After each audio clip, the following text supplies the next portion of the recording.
नमस्कार. गीता सुगीता कर्तव्या या मालिकेच्या आजच्या भागात आपणा सर्वांचं मनःपूर्वक स्वागत. या महिन्याला चिंता या विषयावर आपण विवेचन करतोय आणि श्रीमद भगवद्गीतेने सांगितलेली माणसाला चिंता का वाटते याची 9 कारणं आपण जाणून घेतली. आता पाहूयात की वॉरन बफे आणि चार्ल्स मुंगर या विषयावर काय म्हणतात.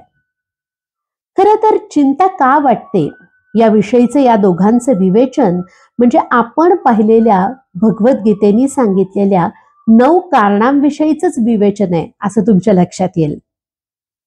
चिंता वाटण्याच्या कारणांमध्ये आपण जे पहिलं कारण पाहिलं होतं की माणसाला वाटणारी ओढ किंवा आसक्ती. खरं तर एखाद्या गोष्टीची आसक्ती वाटणं, ओढ वाटणं हे काही चूक नाही, कारण माणसाला काहीतरी मिळवावंसं वाटतं म्हणूनच तो कार्यप्रवण होतो आणि प्रयत्न करतो. चार्ल्स मुंगर याविषयी बोलताना टेम्परामेंट ही संकल्पना मांडतात, ज्याला आपण स्वभाव किंवा प्रकृती म्हणू शकतो. आणि ते म्हणतात की people worry too much. If you have got a good temperament, which basically means being very patient, yet combine that with a vast aggression, when you know enough to do something, then you just gradually learn the game, partly by doing and partly by studying. टेम्परामेंटचे 4 आयाम म्हणजे स्वयंशिस्त, संयम, स्थिरता आणि स्वातंत्र्य. वास्तवाचं भान सातत्यानं ठेवणं याचा उल्लेख चार्ल्स मुंगर अनेकदा करतात.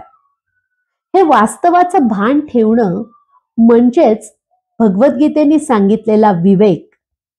समर्थ रामदास स्वामींच्या विवेचनामध्ये सुद्धा, त्यांच्या ग्रंथांमध्ये सुद्धा विवेक आणि सावधानता या 2 गुणांचा अगदी सातत्याने उल्लेख येतो. ताणाच्या आणि चिंतेच्या कारणांमध्ये आपण विवेक, अज्ञान आणि अहंकार या कारणांचं विवेचन पाहिलंच होतं. वॉरन बफे चिंतामुक्त राहण्यासाठी सांगतात की मनात येणारे जे उत्स्फूर्त विचार असतात ते अत्यंत तर्कहीन आणि कच्चे सुद्धा असू शकतात. त्यामुळे त्यांचा बळी पडून निर्णय घेतल्यानं, म्हणजे पुन्हा बघा, अविवेकाचा आश्रय घेतल्यानं आणि त्यावर अज्ञान आहे, अज्ञानाने आवृत झालेलं जे ज्ञान आहे त्याच्या आहारी गेल्यानं विपरीत परिस्थिती ओढवू शकते. आणि अशी परिस्थिती ओढवली की माणूस तोल ढासळल्यासारखं वागतो. माणसाचा यशानंही तोल ढासळतो असं ते म्हणतायत. भगवद्गीतेतल्या 12व्या अध्यायातला 17वा श्लोक बरोबर हाच विचार मांडतोय. यो न हृष्यति न द्वेष्टि न शोचति न कांक्षति शुभाशुभ परित्यागी भक्तिमान्य समे प्रियः.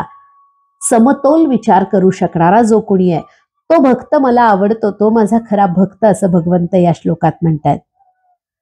पैसा कमावणं हे वाईट नाही हे तर नक्की, पण पैसा कमावण्याची योग्य वेळ कोणती हे सांगताना बफे म्हणतात, the best time to get rich is a crisis. You just need independent thinking, financial preparation, म्हणजे आर्थिक क्षमता, विवेक याचा विचार ते करतात. आणि काय तर mental preparation, detaching temperamentally from the crowd. वैचारिक स्थैर्याला आणि त्यातही 4 लोक करतात त्यापेक्षा वेगळा विचार करायला ते अत्यंत महत्त्व देतात. ते म्हणतायत, we need a reasonable amount of intelligence but the temperament is 90% of it. म्हणजे तुमचा स्वभाव, तुमची प्रवृत्ती कशी आहे यावर खूप गोष्टी अवलंबून असतात. स्वतःच्या विचारांशी जर तुम्ही पक्के असलात आणि तुमची विचार प्रकृती चांगली असेल तर उगाचच लोक करतात म्हणून तुम्ही काही चुका करणार नाहीत. आणि विचारातलं स्थैर्य, सातत्य याचं अनन्यसाधारण महत्त्व तुमच्या लक्षात येईल. भगवद्गीतेच्या 13व्या अध्यायातल्या 21व्या श्लोकात असं म्हटलंय, पुरुषः प्रकृतिस्थो हि भुंक्ते प्रकृतिजान गुणान कारणम गुणसंगोस्य सदसद्यो निजन्मसु. आपल्या स्वभावाचा परिणाम आपण घेतलेल्या लहान सहान निर्णयांवर होत असतो आणि त्यानुसार त्याचं बरं वाईट फळही आपल्याला मिळत असतं. बफे म्हणतायत की तुम्ही चुका करणं बंद केलं तरीही तुम्ही आपोआप श्रीमंत होत जाल, आणि त्यासाठी आवश्यक गोष्ट काय असेल तर विवेक. वॉरन बफे देतात, elimination is a great conservator of time and effort. काय करायचं नाही हे ठरवलं तरीही तुम्ही काहीतरी आपोआप कमवत असता. आणि याविषयी गीतेचा उपदेश काय आहे ते आपण पाहिलंच आहे. श्रेयान स्वधर्मो विगुणः परधर्मात स्वनुष्ठितात स्वधर्मे निधनम श्रेयः परधर्मो भयावहः. भगवद्गीतेच्या 3ऱ्या अध्यायातला हा 35वा श्लोक. काय टाळायचं हे ठरवायला हे मार्गदर्शक तत्व फार उपयोगी पडतं.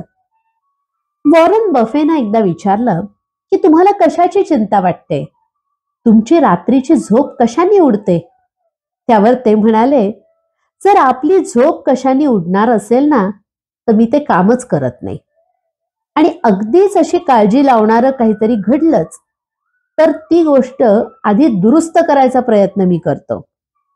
चिंता करण्यापेक्षा सुधारणा करण्यात वेळ घालवणं नक्कीच योग्य ठरतं. आणखीन एक गोष्ट फार सुंदर पद्धतीनं वॉरन बफे सांगतात. अगदी काळजी करायचीच जर झाली ना तर जग तुमच्या वागण्याला चांगलं समजेल की नाही याची काळजी करण्यात, जगाला काय वाटेल याची चिंता करण्यात वेळ घालवण्यापेक्षा तुम्ही काम कसं चांगलं कराल याचीच काळजी घ्या. तत्व म्हणून हे ऐकताना सोपं वाटतं, तरी प्रत्यक्षात वापरताना तितकंसं सोपं नाही हे खरं.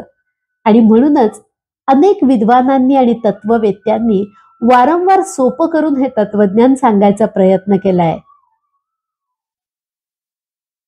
स्वयंशिस्त, संयम, स्थिरता आणि स्वातंत्र्य या 4 आयामांवर आपण जर काम करू शकलो तर ही चिंता आपल्यापासून कशी दूर ठेवता येईल हे आपल्याला नक्की जमेल. भगवद्गीतेतलं हे विवेचन आणि वॉरन बफे आणि चार्ल्स मुंगर यांनी सांगितलेल्या युक्त्या तुम्हाला कशा वाटल्या आणि त्या प्रत्यक्ष वापरता येतील असं तुम्हाला वाटतंय ना? मला आवर्जून कळवा. लवकरच भेटू पुढच्या महिन्यामध्ये एका नवीन विषयासह. तोपर्यंत श्रीकृष्णार्पणमस्तु.